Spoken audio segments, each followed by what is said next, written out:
everyone, I'm Janet with Radiant Realty. Thank you so much for joining me today. If you're new to the channel, click that subscribe button and stay a while, and don't be shy. I love reading your comments and answering any questions that you have. Also, today, if you do find anything in here helpful or useful, please do give a big thumbs up and don't forget to hit that notification bell so you get notified when new videos drop. So today, I thought it would be helpful to go through 5 top mistakes that sellers make. So kind of think in your mind what these might be, and let's see how many of them you've got right. If you feel like I've missed anything, put that in the comments below. If you've experienced one of these, definitely leave a comment below because I love hearing your stories. All right, let's get into it. All right, mistake number 1, and this is a big one: overpricing your home or property. And it's crazy because even in this last year, where the market has increased over 50% here in Flathead County, Montana, there are some homes that were overpriced. And it's funny because it kind of backfires. I would have buyers call me and they'd say, Janet, this home has been on the market for 13 days. What's wrong with it? And can you believe it? 13 days, and buyers are saying, what's wrong with it? Well, you have to understand that was when homes were going under contract within the first week, so that's almost double the time. So really, you're not doing yourself any favors by overpricing. You want to talk with your agent, talk with your professional, work up a game plan, have them pull the comps, list at least at market value, if not below, because in this last year, in the seller's market, that was a really valuable strategy. There was one particular agent here that used it often. I would have buyers call and say, why is this price so low? That doesn't seem right.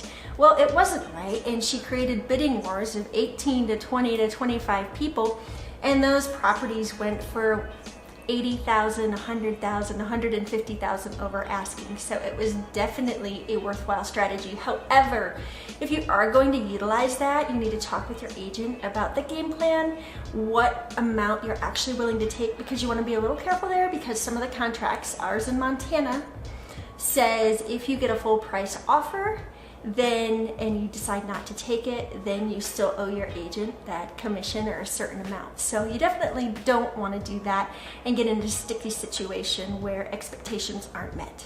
All right, mistake number 2, taking the highest offer without considering the supporting details. And likewise, with that, I would say not securing a backup offer. So I had a couple clients that were in backup position this past year that actually got the house because that first offer fell through for one reason or another. So it's very important to have that backup offer secured so that if that first offer does fall out, hopefully it doesn't, hopefully you choose correctly, but if so, you have another one in your pocket ready to go. But the highest price is not always the best offer, and my husband and I actually just sold our home.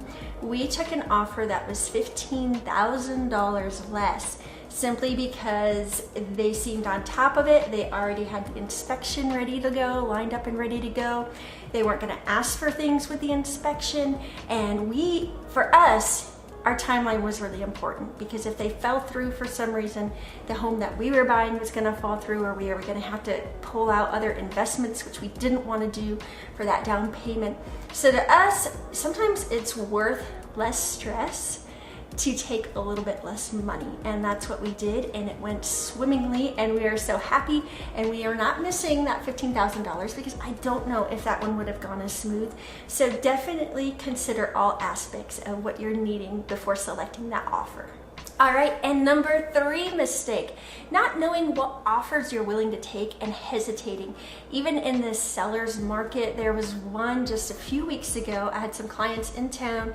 They put an offer on this place. They loved it. Their home was already under contract, but it hadn't closed yet. It was set to close June 13th.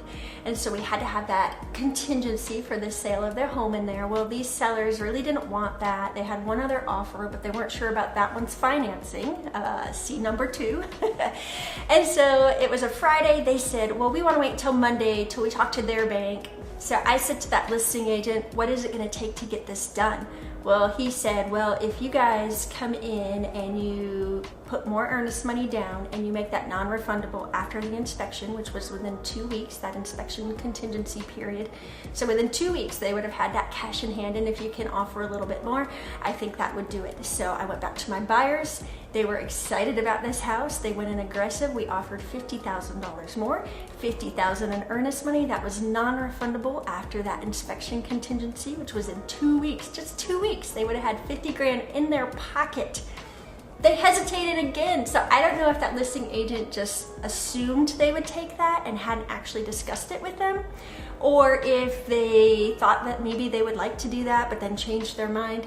They hesitated again. They came back the next day and said, actually, would you still be interested? My buyer's offer had expired by then.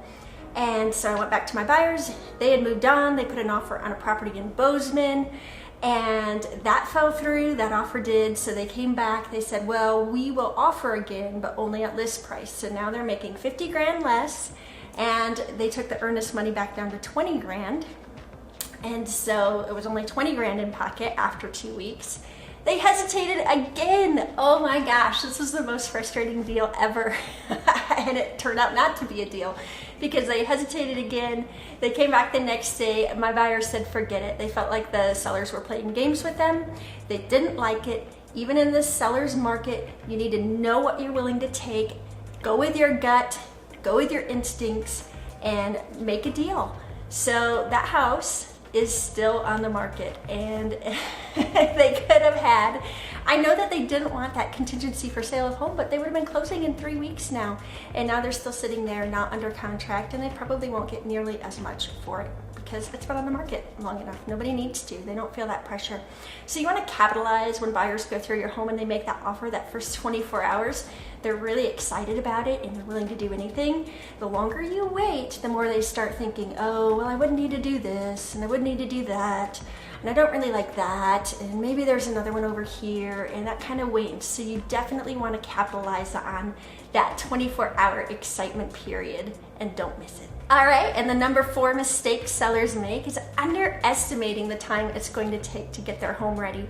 So when you are preparing that launch date, if you will, for the sale of your home, or talking with your agent about that, you definitely want to give yourself enough time to be able to get everything done. It's a lot. You've got to declutter your home, and you want to kind of clean your home. Maybe some of you want to paint your home. Magic erasers do wonders. I highly recommend them. I should buy stock in them.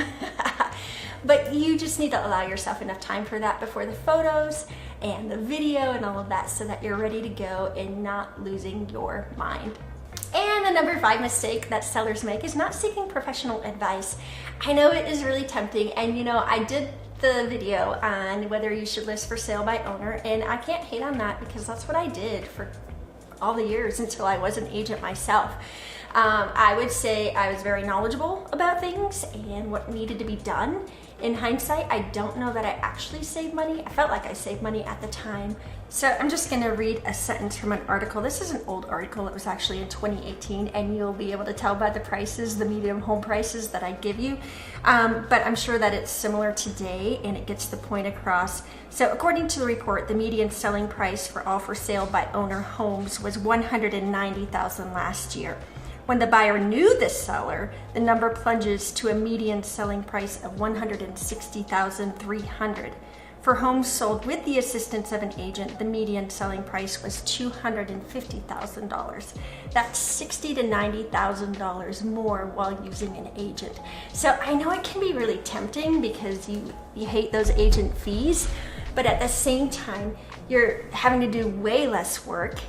See point number 4, it's already a lot of work to prep your home. You don't really want to have to worry about marketing it and doing the photos and the videos and finding the buyer and doing the showings, being there for all of those, and hosting the open houses and putting out the open house signs, and the list goes on and on. So definitely I would say it is worth it. It pays to use a professional. They also know the market. They know what to list at. They know how to market your property to the right demographics, and they're going to get you top dollar for your home.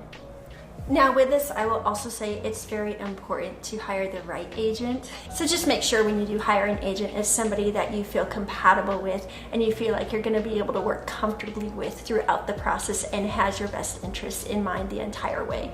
Even now, there is a for sale by owner in our neighborhood. I've actually taken a buyer through.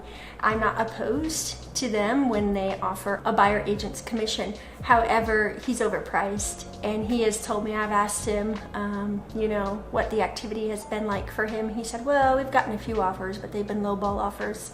And I don't know exactly what those amounts came in at, but they might have been right on target for the comps. But he doesn't have a professional saying this is what you can get for your home. It's an absolutely beautiful home. It should have been sold long ago. He listed it before I listed mine. Mine sold in 3 days, but his is still there. So, you know, and maybe that's fine. Maybe he's not in a hurry, but at the same time, he's losing money on other things while he waits. So if you have any questions, feel free to reach out to me anytime. I would love to help you, and have an amazing week, and I will see you all next time.